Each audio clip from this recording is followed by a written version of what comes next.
आहे.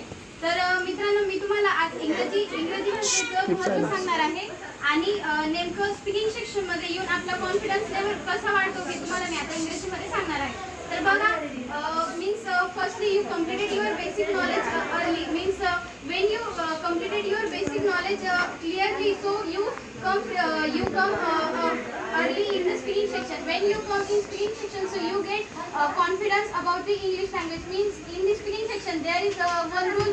Means anyone speak in English in the speaking section. Means म्हणजे बघा, आता तुम्ही तुमचं बेसिक सेक्शन कंप्लीट झाल्यानंतर तुम्ही थेरीला जाणार. थेरी झाल्यानंतर तुम्ही स्पीकिंगला येणार. स्पीकिंगला आल्यानंतर स्पीकिंग सेक्शन मध्ये एक रूल असतो. म्हणजे तिथं जोही मुलगा किंवा मुलगी येते तर त्याला फक्त इंग्रजी भाषेत बोलावं लागतं. म्हणजे जेणेकरून तुमची इंग्रजी म्हणजे तुमची डेली रुटीन मध्ये इंग्रजी बोलण्याची तुमचे कॉन्फिडन्स वाढेल. जेणेकरून त्याच्यासाठी तिथे एक रूल असतो की आपल्याला प्रत्येकाशी इंग्रजीमध्ये बोलावं लागतं.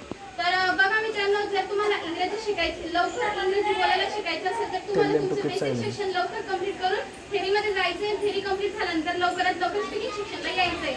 So friends, means when you come in the speaking section, so you get high level of confidence. Means you there speak only in the English language. So means you thinking about that we now we speak frequently in the English language. म्हणजे तुम्ही जेव्हा speaking section मध्ये येणार, तुम्ही जेव्हा इंग्रजी बोलणार ते पण न अटकता, तेव्हा तुम्हाला एक वेगळ्या प्रकारचा कॉन्फिडन्स येईल. बरोबर ना?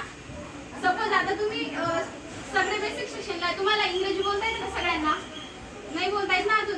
जेव्हा तुमचं स्पीकिंग बेसिक सेक्शन पूर्ण कंप्लीट होऊन जाईल, तुम्ही थेरीला येणार. थेरीला तुम्ही हळूहळू इंग्रजी कसं बोलावं, म्हणजे सेंटेन्स आपण मराठीतले सेंटेन्स कसे इंग्लिशमध्ये ट्रान्सलेट करावे हे तुम्हाला थेरीमध्ये शिकवलं जाईल. बरोबर? जेव्हा तुमची थेरी कंप्लीट होऊन जाईल, जेव्हा तुम्ही स्पीकिंग सेक्शनला एंट्री करणार, तेव्हा तुम्हाला न अटकता तिथं इंग्रजी बोलता येईल. म्हणजे तुम्हाला तेव्हा वेगळ्या प्रकारचा एक कॉन्फिडन्स भेटेल. म्हणजे तुम्ही तिथं जेणेकरून न अटकता इंग्रजी बोलू शकणार. तर मग तुम्ही सगळे रेडी आहेत स्पीकिंग सेक्शनमध्ये एंट्री करायला? मग लवकर बेसिक सेक्शन कंप्लीट करायचंय ना? मग लवकर बेसिक सेक्शन कंप्लीट करून स्पीकिंग सेक्शनला एंट्री करा. So you ready for the come in speaking section early? Yes or not?